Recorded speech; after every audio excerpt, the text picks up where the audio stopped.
I'm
John Gatsis. Welcome to the show tonight, John. Thank you. Always a pleasure. Today is the 17th of July, 2021. Now, there's a lot going on in the news. More than how. I tell you what, and if people are not looking at that saying, wow, what the heck is going on, they must be asleep. Well, anybody over the age of 40 ought to be saying, I don't recognize this place. Exactly. You know, Cuba is big in the news right now, and it's interesting. I'm going to go through a little timeline on Cuba. Okay. Because I think Cuba is very, there's a lesson to be learned there. And we should look at what's going on in Cuba and what they've got today and some of the similarities that we've got going on here in the U.S. I mean, it is only 90 miles away from our shores in Florida. 90 miles away, that's exactly right. You know, in 1926, the Socialist Party was formed in Cuba. In 1938, the Communist Party was legalized again. So at some point they outlawed the Communist Party, which was the logical thing to do. Well, I was going to say, that item that you just listed, well, that was the first screw up there. You got a long list there. Yeah, long list. Well, in 52, Batista seized power, and he suspended the 1940 Constitution, basically established some people call it a benevolent dictatorship. I don't know how benevolent it was, but, you know, we know there was some corruption and what have you. Sure. In 1953, Castro led what was the first attempted revolution in Cuba, but it failed. He was jailed. In 1955, Batista released him, which was a mistake. It was a mistake. Big mistake. In 56, Castro and Che Guevara began a guerrilla war, an insurgent war in Cuba. And in 1958, year that I was born, the U.S. abandoned Batista to the communist revolution. Right. That same year. And that's not just an opinion. I mean, that's pretty, that's fact, that's documented fact and overtly obvious from anybody who studies that history. That is correct. This is not just speculation. Right, or opinion or hyperbole. Exactly. Yeah. Now, in 1959, the same year that Castro overthrew Batista, he visited, of all places, Princeton University, where he enjoyed a warm welcome and was hailed as an agrarian reformer. Right, that was the term of art they used in the day to describe, you know, various communists and especially Castro. Yeah. Exactly. That same year, the corrupt but still largely pro-American CIA indicated that Castro needs to go. He's trouble. We don't need him down there. In 1960, Cuba allied with the communists. Wonderful. You know, you install a communist who then allies with a larger communist nation 90 miles off your coastline. Right. Now, when you say allied with the communists, you're referring to the Soviet Union? Soviet Union, yes. I'm sorry, the Soviet Union, yes. Right. At the same time, it nationalized all U.S. businesses that have been operating in Cuba. Now, that's a big one there. That is a big one. I mean, what does that mean? That means that they declared all the property and assets and bank accounts and real property associated with businesses in Cuba to be property of the state. And that included, if I'm not mistaken, American businesses. Correct. I mean, correct. Yes, you know, that's all the U.S. businesses were nationalized. All the people doing business in China, make note, that's the risk you run, you know. Isn't that the truth? Right. Isn't that the truth? In 1961, Cuba declared itself a communist state. All right. That same year, there was a Bay of Pigs invasion planned. I think a lot of people are familiar with the Bay of Pigs, at least in name. Right. But what that was, the CIA and the U.S. government had planned to arm a group of insurgents, patriot Cubans, exiles, send them back into Cuba to defeat and overthrow the Castro regime. Well, I think we all know how that went. I bet we don't all know, so maybe Well, to review that maybe a little not. bit. Yeah. I can tell you, not too good. Yeah. Well, first of all, the CIA armed the Cuban insurgents with secondhand weapons. Right. Mismatched ammunition. Right. Malfunctioning weapons, junk, in other words. They sent them in with the promise of air support and supplies, and at the last minute, and remember President John Kennedy was involved in this, they pulled the support. They canceled the air support. Well, this is a tactic that's been done time and time again. It was done in Poland. It was done in Romania. It was Right. done in China. It's been done all over the world. Resulted in a humiliating defeat for the so-called counter-revolutionaries, and it cemented Castro's power on the It island. absolutely did, and allowed Castro to identify the enemies. It allowed Right. him to Flushed them identify. Exactly. It brought all of them out, and he was able to wipe them out or imprison the survivors. Yeah. It's absolutely outrageous. And the CIA had promised these insurgents, 1,400 of them, that came out of Florida, that they would be met by Cuban resistance on the island. Well, they conveniently failed to notify the Cuban resistance Right. that anything was going on. So Right. that did not go well. So a year later, what do we have? We have missiles, Russian missiles, in Cuba, aimed at guess where? 90 miles to the north, Right. the USA. Right. Perfect. That's Now, just what we want. There've been enough movies about that particular, event Yep. in history that I think people should at least be superficially familiar with the so-called The Cuban Missile Crisis. Yeah. Yeah. I think there's one, what is it, 3 days in November or something. I can't remember what the exact name of Right. it is. Something to that effect. But yeah, there are plenty of movies about that. Well, by 1975, Cuba was sending revolutionaries to Africa and other nations around the world. They were helping to foment revolution in these other nations. Communist revolution? Communist revolution. Right.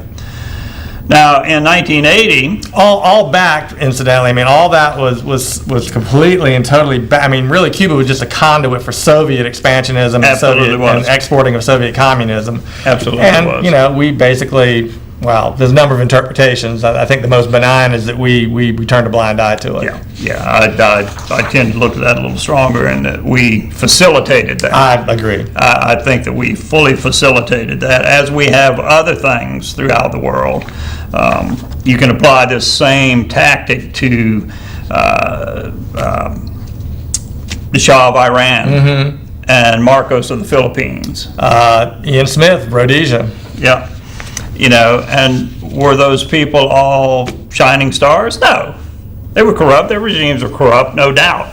But they were not overtly communist, and they were not overtly anti-American. Well, and that's the key. I mean, to first principles, at the minimum, we should at least, even if we have to ally ourselves with these various, to the extent that we have to ally ourselves with these various countries, we at least want to ally ourselves with those who will act as our allies. Absolutely. Is there some principle that says, well, you have to you have to have the rules of heaven with every nation you ally yourself with. But if they're firmly and diametrically opposed to what you want, well, then it's okay, and they can work against you, and we'll just deal with that. I mean, that seems to be the mentality and the liberal ethos that prevails. Well, that's exactly right. Yeah. Take China.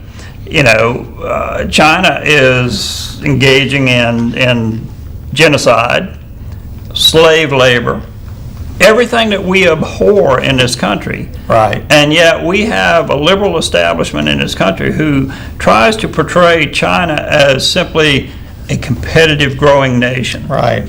Well, frankly, I'm not even convinced that the so-called conservative establishment, whatever that is That's much better in that regard. They are not. And I think it's because a lot of people are really getting rich off of doing business with China, and they've decided they don't care about anything else. That's absolutely Because there's correct. no other way to look at what's happening than the ascent of China in the 21st century at the expense of liberty and safety for most of the world. I've said it a couple of times on the show. If people think that they don't like, having the United States as sort of the world hegemon, the world leader, the world superpower, just wait till they get a taste of what it's like when China's kind of in that role. They're not going to like it none too much. Not going to like it very much, that's for sure. Well, in 1980, Fidel Castro emptied his prisons.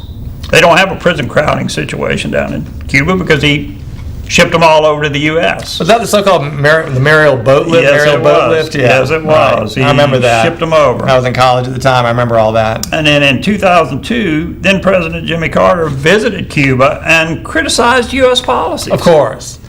Criticized U.S. policies. Well, he's just like Blinken. Well, he's no different than really the current crop, Well, frankly. that's right. That's right. He's just like Anthony Blinken, Secretary of State. Right. Went out and met with the Chinese in Alaska. And when they lambasted the Americans for human rights violations and race issues and everything that they blew out of proportion, Blinken said, rather than defending the U.S. and saying, look, it's pretty good here. Why do half the people that migrate in the world want to come here? What did he say? He said, well, at least we'll apologize for our wrongs. Yeah.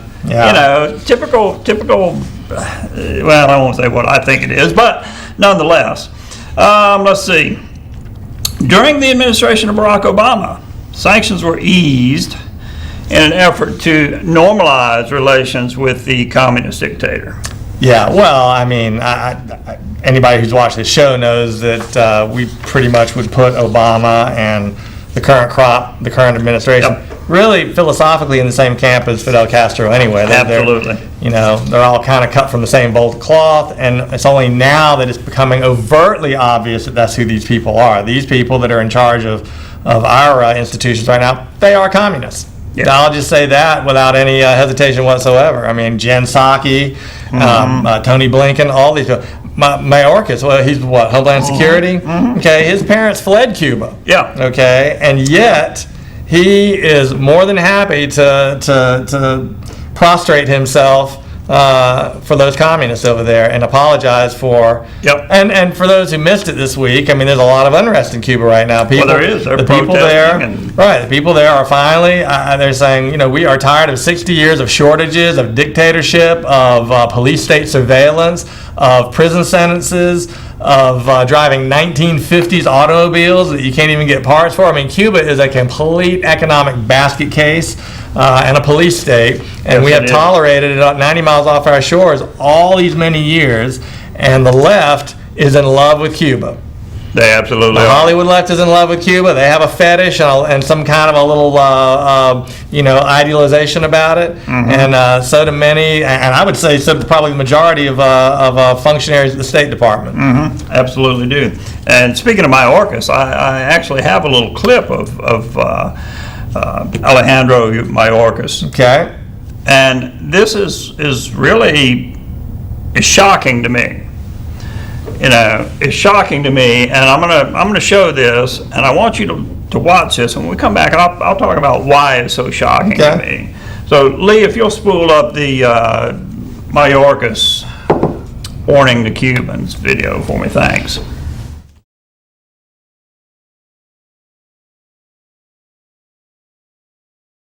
The time is never right to attempt migration by sea. To those who risk their lives doing so, this risk is not worth taking. Allow me to be clear. If you take to the sea, you will not come to the United States.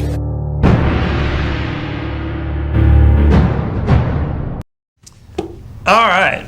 I bet I can divine why it is you're shocked, but I'll let you go ahead and expound on that. Okay, we have a southern border where we have massive shipments of drugs, fentanyl, deadly drugs.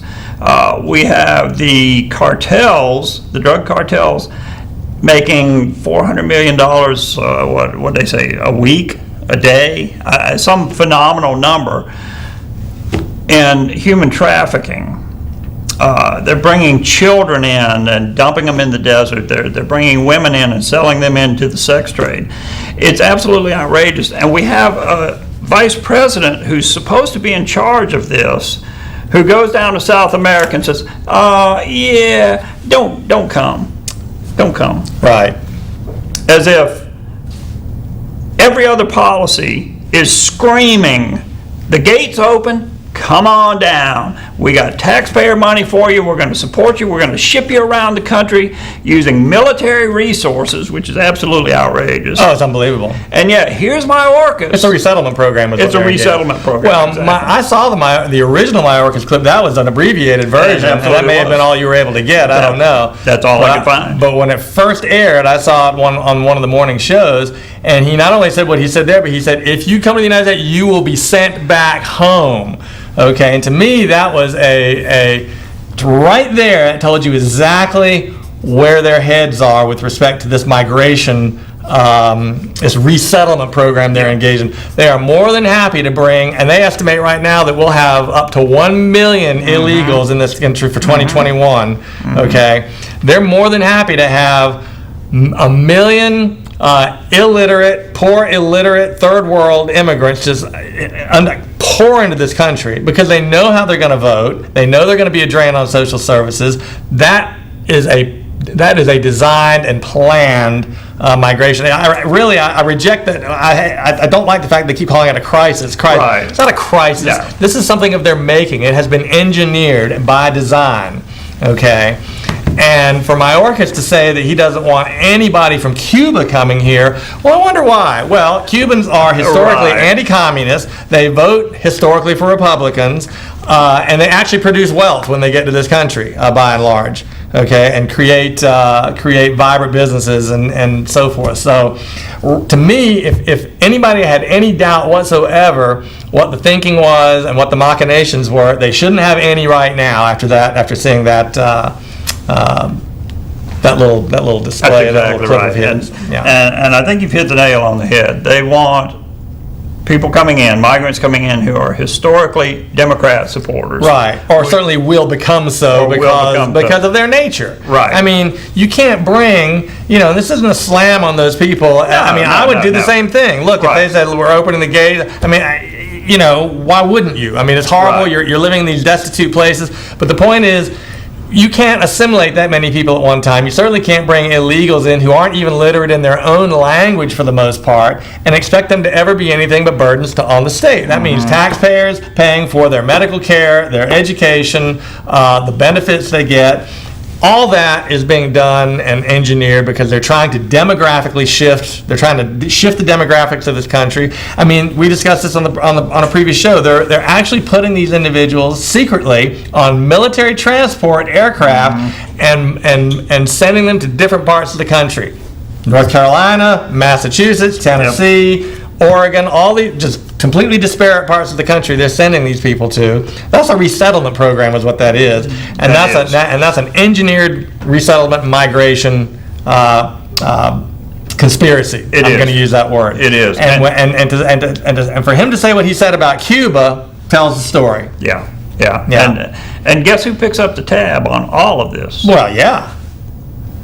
The American taxpayer. That's right. The American taxpayer. That's what's so absolutely infuriating about it. No one in this country and I'll even go begrudges helping anyone. Right. I'll even go so far as to say not even the American taxpayer, just Americans in general, because a lot of non-tax-paying citizens are going to see their standard of living go down because of the amount of money that has to be spent on these people. Very true. Okay, and on this situation. Very and so, true. you know, the money that's being spent, a lot of it is just created out of thin air. It's not really, I mean, they're not taxing us nearly as much through actual direct taxation as they are by just inflating the currency and spending money they don't have. And so, you know, for all these people who think, well, that doesn't affect me and I don't make that much money and I'm not being taxed, yeah, you are. Yeah, you are. Yeah, and we're going to talk about inflation a little later in the show. And I've got a couple charts I'm going to show on that, because it really, you need to stop and think about what's happening there. You know, they preach tax the rich.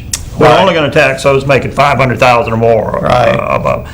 We're only going to tax corporations because they need to pay their fair share. Well, the reality is that all filters down. You know, talk about trickle down. They hate when you talk about trickle down economics from a positive standpoint. But boy, I tell you what, this inflation trickles down to the lowest earner in the country. And with that, we got to take a little break. When we come back, we are going to talk about some critical race theory. And since we're talking about communist, Marxist, socialist, we're going to talk about critical race theory. So very good. Stay tuned for more American Danger.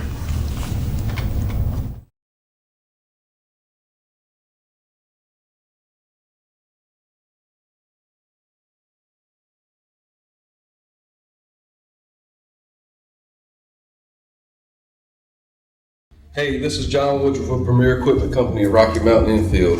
Been shopping for a zero-turn mower lately. You've probably noticed that inventory is getting hard to come by. So come on down and see what we've got. We've got a showroom full.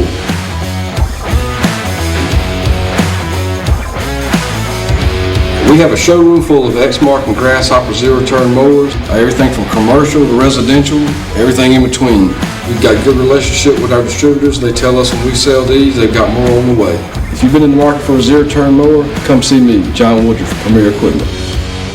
Premier Equipment is open during the week from 8 to 5:30 and on the weekends from 8 to 12.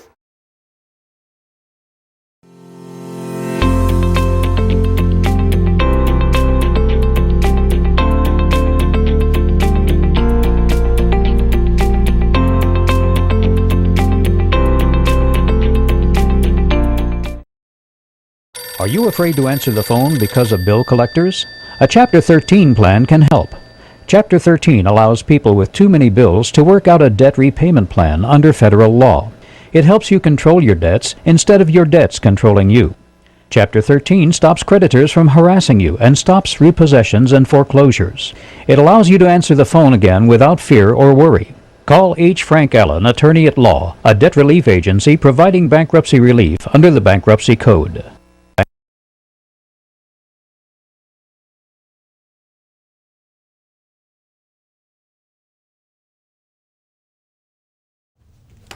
All right, we're back, and you know, you can't talk about Marxism, communism, socialism without addressing those within this nation who either are philosophically committed to it, and there are plenty of those, Right. or True believers, or those who see it as just another tool in the toolbox. Right. And we have a lot of those in government who are truly globalist and will use any method to further the globalist agenda.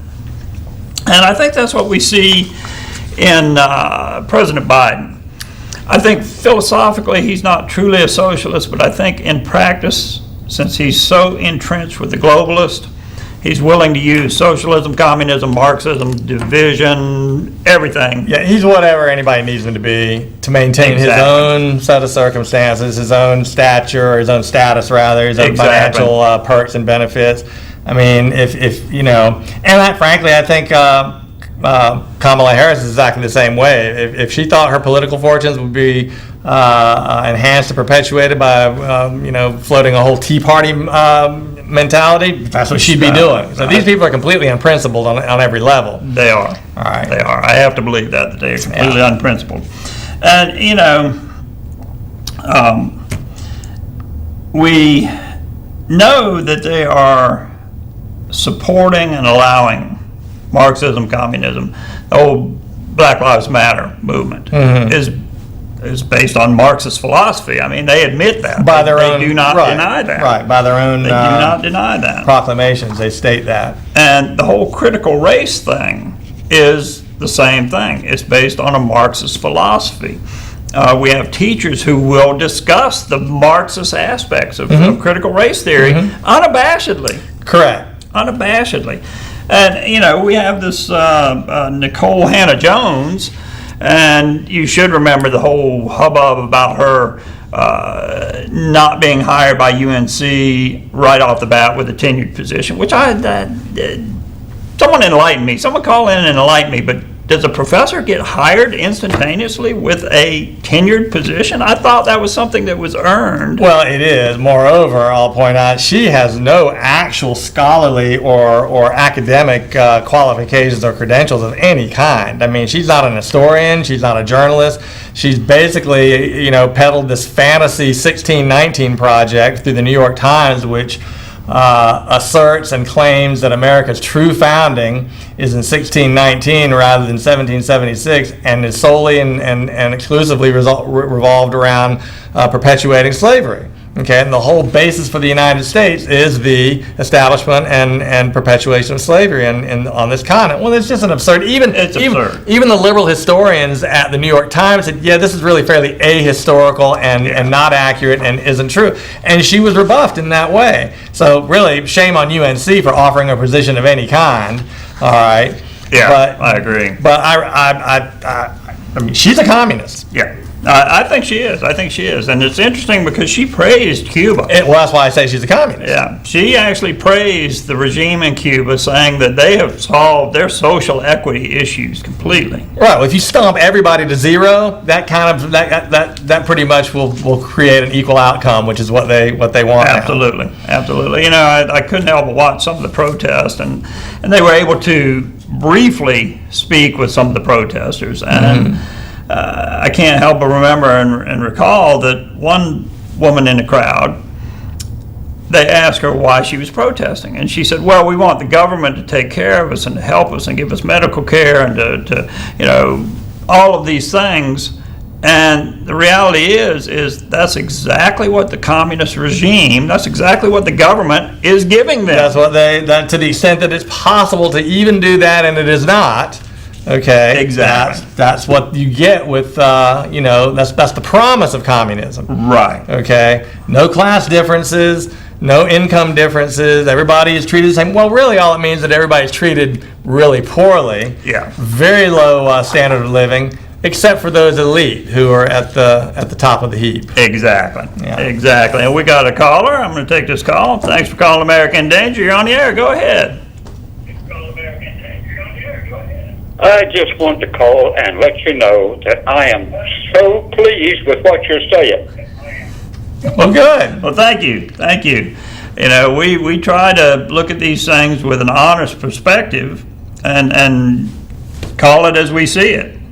Well, you were talking about the Cuban situation. Yes, sir. And Kennedy. And I was in 63, I was in Morocco, standing guard duty on the main gate when the Moroccans came in there and told me that Kennedy was assassinated. Right.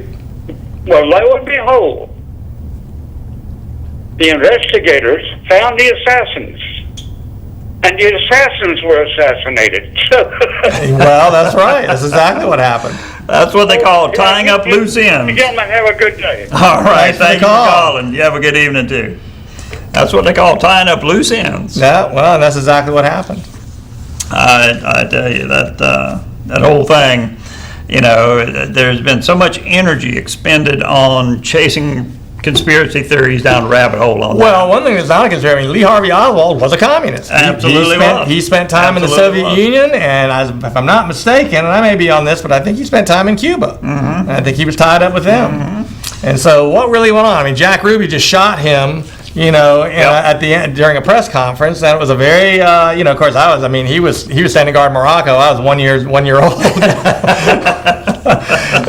Absolutely not contributing anything to society. I was a net drain at that point, to be sure. But speaking about critical race theory, it's interesting because there are some things that they claim critical race theory inculcates. And we really need to look at those, really need to think about those. And I've got a little video clip here of the vice president of a NAACP chapter in Virginia. Okay. And I'm not sure what crowd she is speaking to, but she recites some things, and it's really interesting. Lee, if you'll spin that clip up of the NAACP vice president, I want you to watch this and pay careful attention, very careful attention to the items that she names as being good things. And then there'll be a pop quiz. And then there'll be a pop quiz, yeah. So take a look at this, and we'll be right back.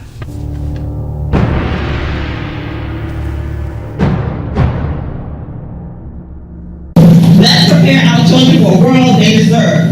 Let's deny this off-key band of people that are anti-education, anti-teacher, anti-equity, anti-history, anti-racial reckoning, anti-admissions policy change, anti-inclusion, anti-live and let live people. Let them die. Let them die. Let them die. Don't let these uncomfortable people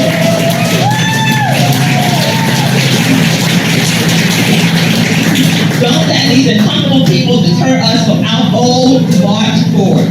Let them die. Let them die. Let them die.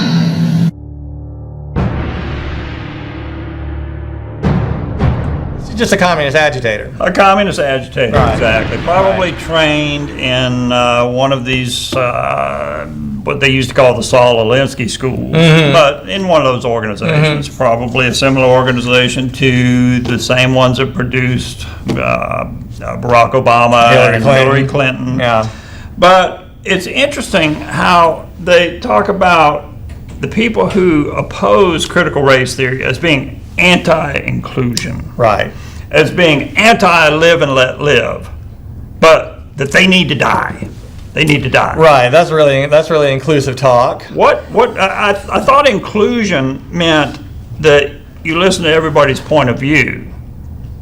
And I thought live and let live was the philosophy of allowing people to think and believe what they And pursue their own interests. as long as it doesn't jeopardize your rights. Well, the big problem with this stuff, and yeah, again, it's a recurrent theme on the show, but it seeks to use it seeks to use group identities. It does. Whereas this society has been successful because whatever differences may exist among people or may not exist, we are a society based on individuality, individual rights, individual merit, what you bring to the table as an individual, and you're to be judged based on that set of parameters. Okay? And these people want to walk away from that, and they want to raise issues that really, frankly, aren't germane to the structure of our society. And the reason it's been so successful, it's not because the people here are so much different or better than other parts of the world. It's because we have a system vis-a-vis the Constitution of the United States that emphasizes the individual. What is the individual? He's the greatest minority there is. And through that is the reason that we have the prosperity we have. That is the reason that woman talking there can have a body mass index much higher than it's supposed to be. Okay, and that's the most euphemistic way I can say what I want to say about her. Yeah, and stand there and spout anti-American rhetoric And violence. Yeah, all of these people want collectivism. They want to control. All of these things are about control. That's right. They're not about teaching anyone. No, they're not. Don't get the idea that critical race theory is teaching history. It's not teaching history. It's teaching communism. It's teaching communism. Exactly right. They've replaced racial divisions they've replaced class divisions with racial divisions. The original Marxist philosophy, and ultimately Marxism is a philosophy more than it's really an economic system. That's right. Right. It's replaced the class struggle, as they called it, with now this race struggle. Exactly. And they're exploiting relatively minor problems that exist there in this country. You show me a more inclusive nation than the United States. I mean, there are. I mean, if we were living in China, I promise you, we would be victims of, Asian privilege or Chinese privilege. I mean, there's no recognition of any minority status in that society of any kind, and it's a vicious, brutal dictatorship where you can't even own your own home, and yet that's the model that these people are supporting and pursuing. That's right. For all of us. That's what they want. That's exactly what they want. I mean, that's the big problem I have. This gets me ginned up. I really do not understand how people, to me, it's analogous to the way people, they look at this great food supply that we have in the grocery stores, and we're all living to be 80 plus, and the food's killing us. They're creating poison in our food. That's nonsense. Okay, this society is extremely prosperous, has been an extremely relaxed and pleasant place for people to live all these last, 100 years. And these people are whining about, they're saying math is racist. Okay, you got too much time on your hands, and you probably have some psychological issue that's driving your thinking on these issues more than anything else. And judging from a lot of these people I see, I have to say, I think my theory is borne out on that. Well, I was talking about this with someone earlier today, and we were discussing the fact that these individuals, they have a mental problem. They do. They have a mental problem. Now, they're not necessarily, it's not a physical mental problem. Well, not brain damage. Not brain damage. Right. It's not they're wired wrong.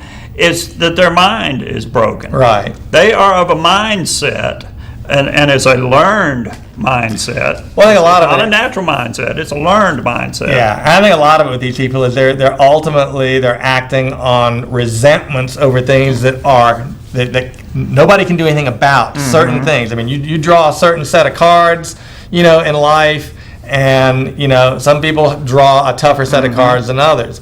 But everybody has their burdens. Well, that's right. I mean, trust me, everybody has their burdens. Okay. And to focus on these group characteristics that are largely irrelevant, largely, okay, is divisive and dangerous, and it's fomenting unbelievable strife in this country, and it's being done on purpose. It is, and this whole philosophy is an adjustment of the mind, and we're seeing that because we see that in average people who suddenly are made to feel guilty about their birth, about who they are, right, about their race. Right. They feel guilty, and they go out and they feel as if they need to apologize for who they are. You said it right. Everyone has to play with the cards they're dealt. Would I have loved to be 6'4" and very athletic? Absolutely, but I'm not. That's right.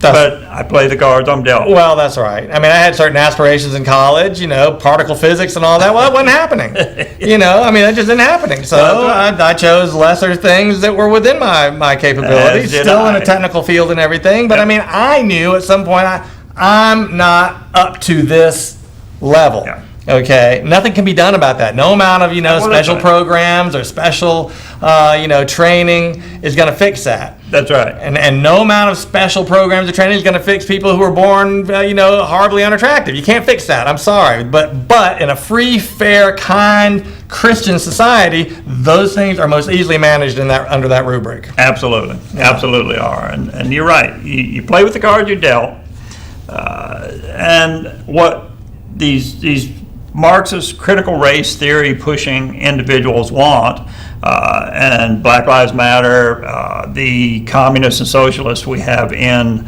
government, what they want at all levels. Equal at all levels, absolutely, even down to the most local level. The dog catcher. What they want are equal outcomes. That's right. That's right.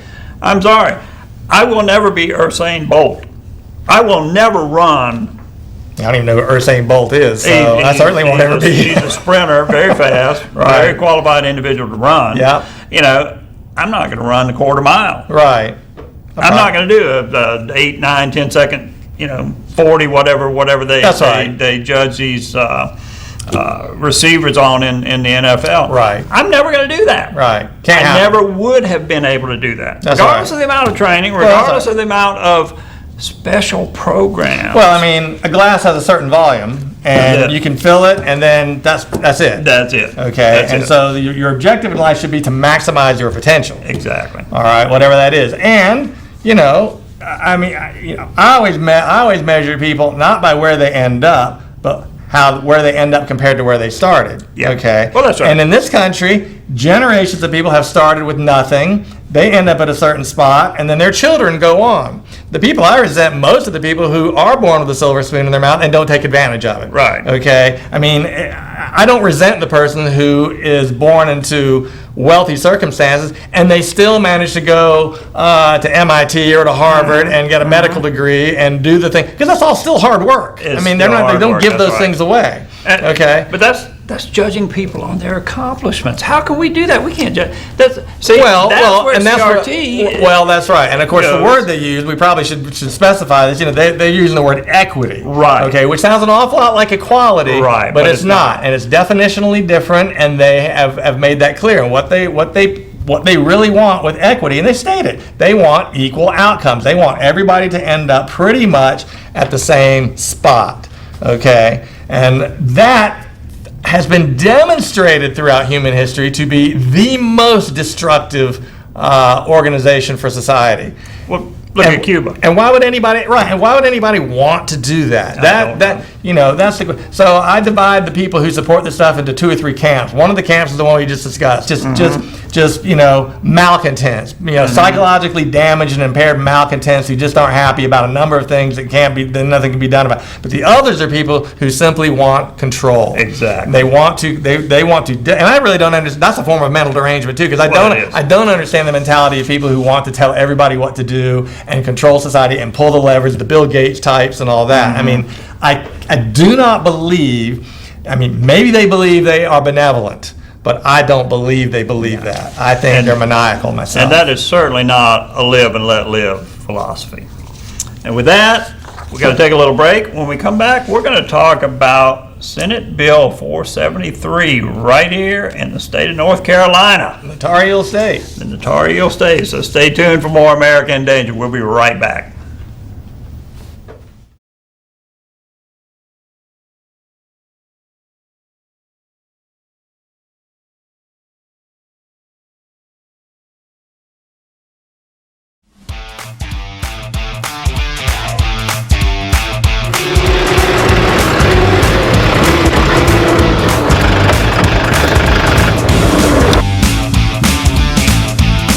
This is Nicholas Bellamy at Premier Equipment. I'm going to talk about the 4540 Mahindra.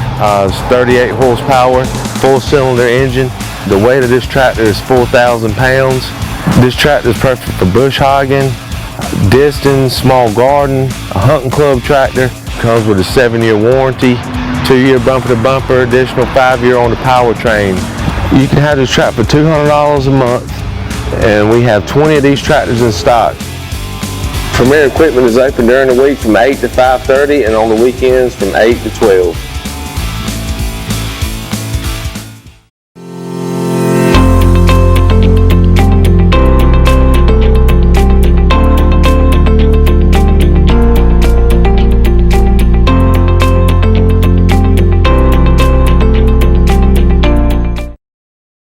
Are you afraid to answer the phone because of bill collectors?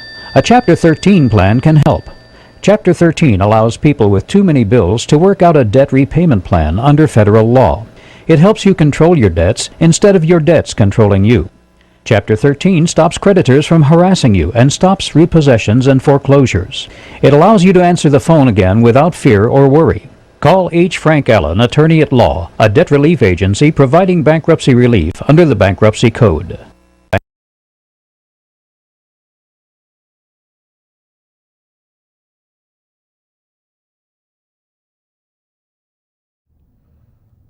All right, we are back, and I wanted to talk a little bit about this bill that Lisa Barnes, State Senator Lisa Barnes, has pushed forward. It's Senate Bill 473, and right now it's in the House of Representatives. It was passed in the Senate, very close to being unanimous. In North Carolina. In North Carolina, that's Yeah. correct. This is in North Carolina General Assembly.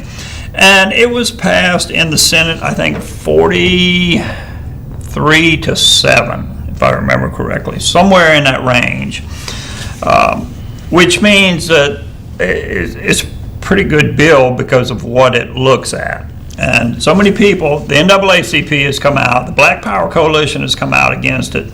Probably Roy Cooper's come out against it, and certainly the members of the city council, many of them here in Rocky Mount, have come out against it. But what it does is it builds on the audit that Beth Woods, the state auditor, came in and did an audit because there were so many complaints of improprieties going on in this city in Rocky Mount, North Carolina. There were utility bills that were forgiven for a certain city councilman. And what were the magnitude of those bills? Just for those who haven't been shocked enough. It's $47,000 worth of utility bills were forgiven, and shortly thereafter, the utility records were hacked. I could use some of that kind of forgiveness. Well, I could too.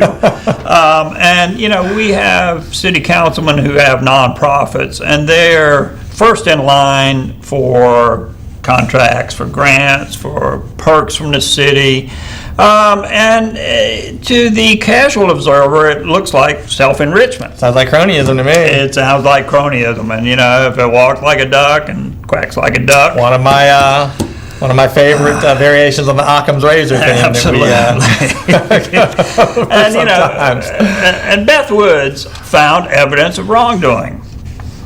Now, Senate Bill 473 makes it easier for municipalities to recover money that's been wrongly allocated, and it makes the penalties stiffer for those who do these things, who use their office or their position for self-enrichment, for gain, who pressure other entities to forgive debt or give special perks or violate the per diem amounts, as we have seen numerous times here with the city manager.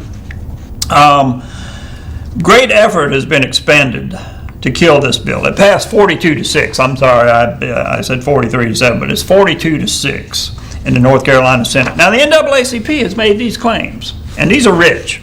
These are really rich. It says the bill promotes racial animus and targets duly elected black officials under the guise of transparency and accountability. It targets them?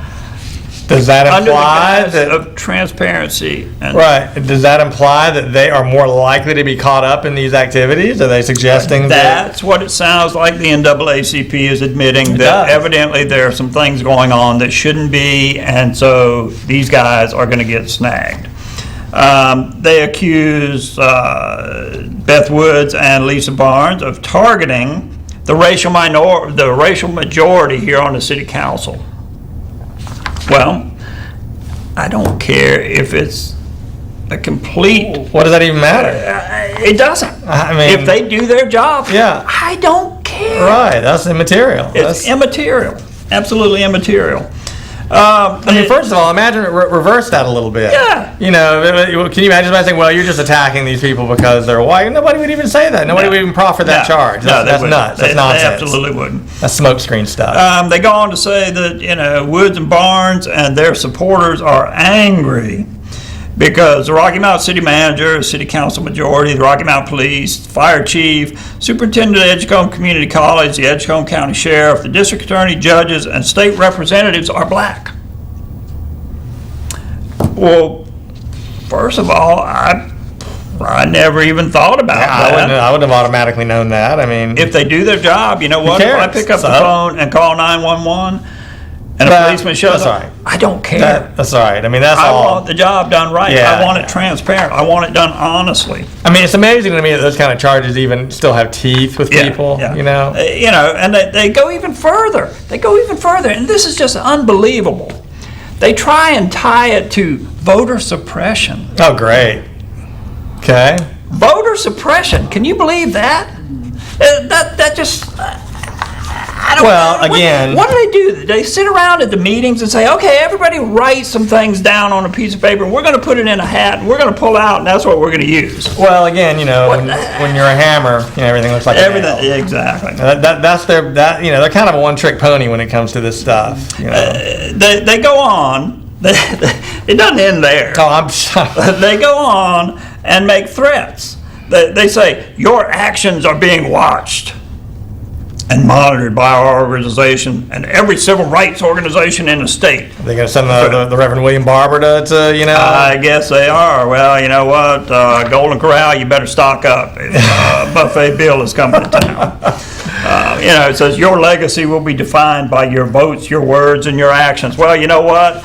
I don't care. I want honest government. I want transparent government. I don't care who's in there. That's right.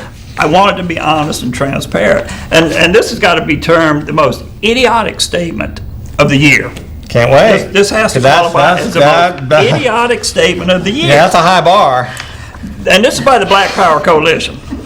I think they've raised the bar on this one. Okay.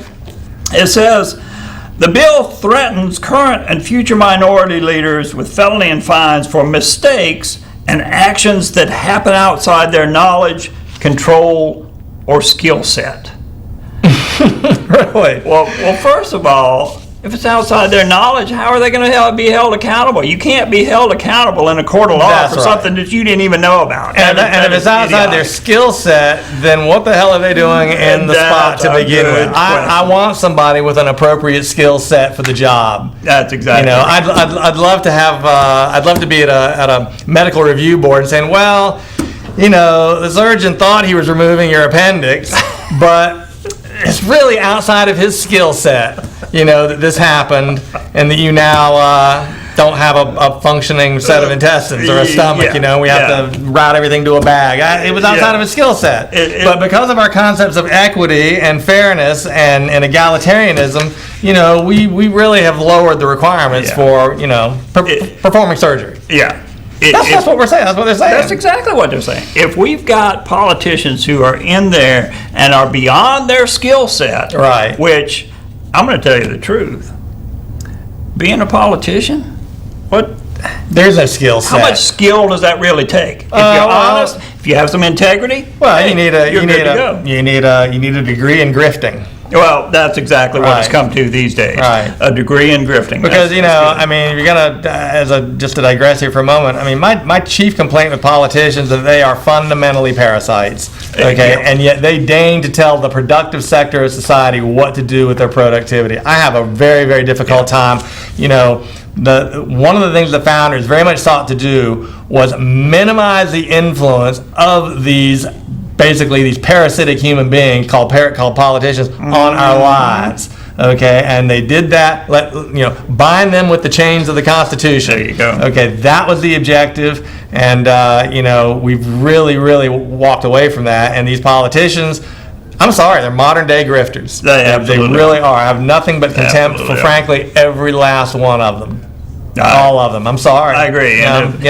If you're a politician and you're watching and you're offended, well, that tells you that, you know what, public opinion of politicians is pretty low. It's pretty low. Well, I tell you what, has what, an 11% approval rating right now? Earn my respect. Earn my respect. Right. That's good. Right. I like that. I like that. I mean, guilty. I'm sorry. Typically, I'm an innocent until proven guilty kind of guy, but not in this case. Because, not in this case. You know, to me, it's sort of like the old joke. I wouldn't want to be a member of a club that would have me as a member. Yeah. You know, if you want to be a politician, you are by definition, in my mind, suspect. And I agree. That's the deal. Politicians as a class have the highest incidence of criminal behavior of any professional class. And that's not hyperbole. Well, that's because they've got free access to all the goodies that society produces, and all they have to do is cleverly figure out ways to convince a voting population through democratic means, through democracy, which we talk about that at length, that those assets should be transferred to their control, which means largely to their pocket. Exactly. And that's really the essence of fascism. It is. It absolutely is.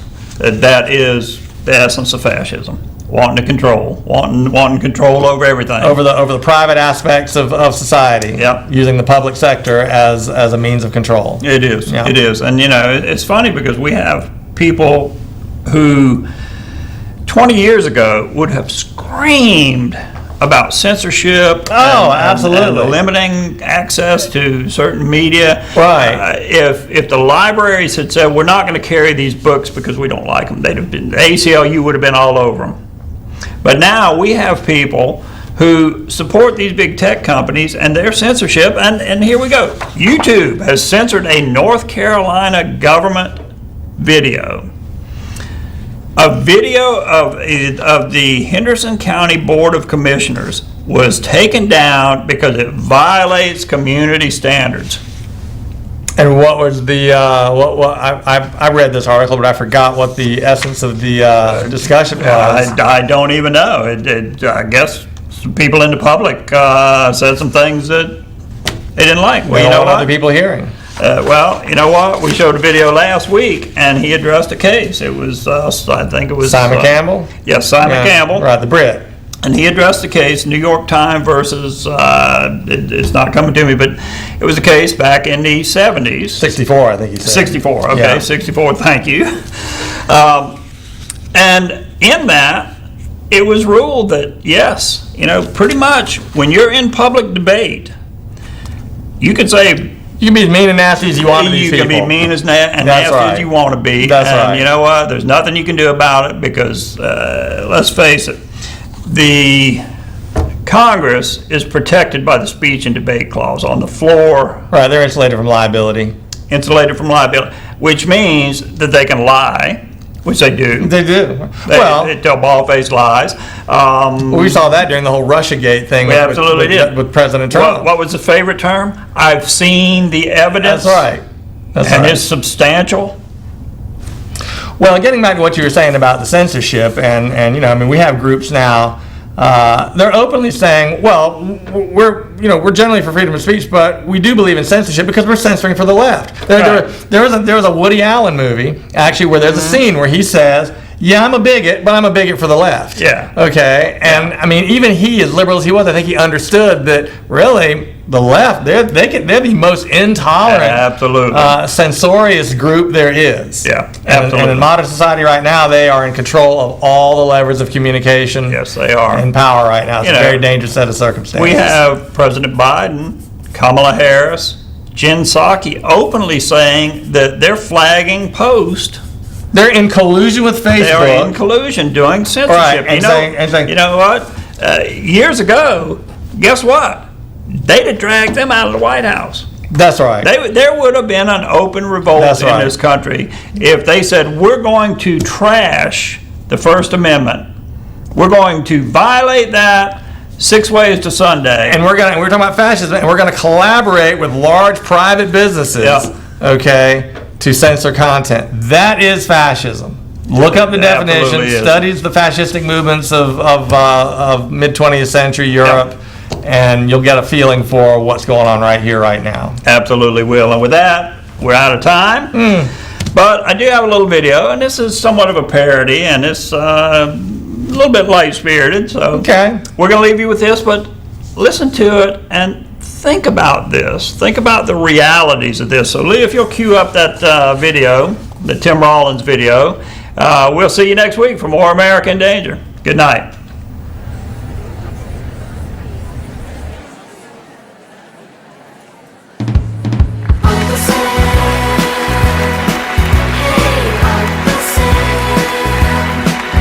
Everybody, gather round.